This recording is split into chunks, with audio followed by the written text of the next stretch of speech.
India ने quality cricket खेलकर England को हरा दिया है और बहुत ही आला क्रिकेट खेली है। उसमें मैं सबसे ज्यादा क्रेडिट दूंगा शुभमन गिल को, उसके बाद आकाशदीप को और मोहम्मद सिराज को।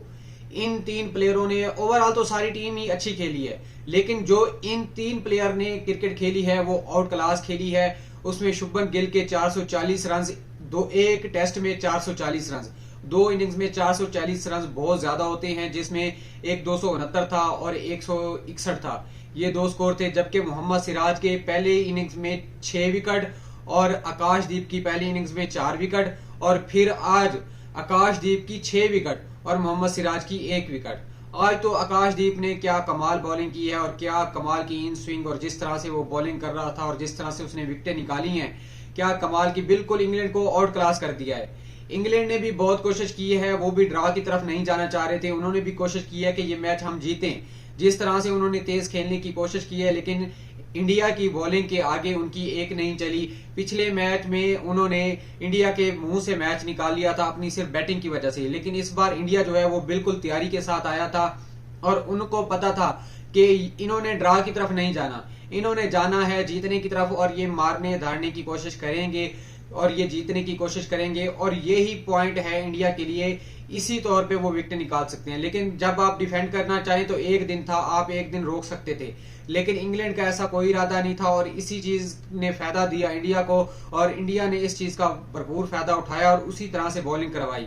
और सबसे ज्यादा जो क्रेडिट जाता है वो आकाशदीप को जाता है, जिसने बुमराह की रिप्लेसमेंट पे आया और इतनी अच्छी बॉलिंग करवाई। बुमराह एक नामवर प्लेयर है और इस टाइम उसका नाम है पूरी दुनिया में, बेहतरीन बॉलर है। हालांकि उस टाइम इसको इंडिया वाले इतना ज्यादा वो टेंशन में थे कि हमारी बॉलिंग वीक है, बॉलिंग वीक है, लेकिन इस टाइम देखा जाए तो एक बैट्समैन और दूसरी तरफ आपकी बॉलिंग, इसी ने ही आपको मैच जितवाया है। एक तरफ शुभमन गिल अकेला खेला है, बाकियों के मिले जुले स्कोर थे, लेकिन ज्यादा देखा जाए तो 440 स्कोर एक बंदे का स्कोर था और इंडिया ने 1000+ स्कोर बनाया है इस टेस्ट में। बहुत अच्छी क्रिकेट खेली है, जितनी तारीफ की जाए उतनी कम है। ये सबसे पहले देख लें कि आज जो इन्होंने इंग्लैंड वालों ने बैटिंग की है, जल्दबाजी में उन्होंने जीतने की कोशिश की और विकेटें दी है, जिसमें बेन डकेट ने 25 स्कोर बनाए हैं, जैक कैरोली 0 पे चले गए हैं, उसके बाद ऑली पॉप 24 पे चले गए हैं, जबकि जॉय रूट ने 6 स्कोर बनाए हैं, और उसके बाद हैरी ब्रूक पे बहुत ज्यादा उम्मीद थी, क्योंकि पहले दिन तो 3 खिलाड़ी आउट हो चुके थे। हैरी ब्रूक पे उम्मीद थी कि शायद ये अच्छा कर जाए, अच्छा खेल जाए, वो भी सिर्फ 23 स्कोर बना सके और आउट हो गए।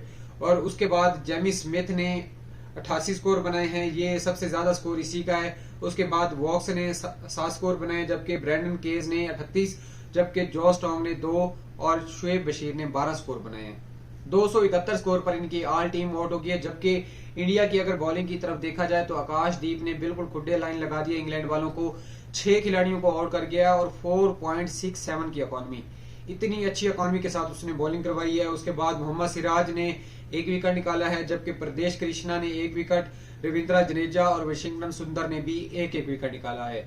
इसमें शुरू में अगर ओवरऑल देखा जाए तो टारगेट भी बहुत अच्छा था।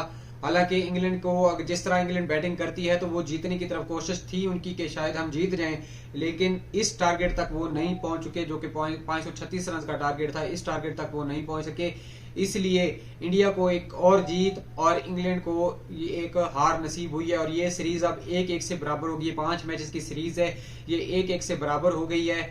और आगे देखते हैं कि आगे वाले टेस्ट में क्या होता है, क्या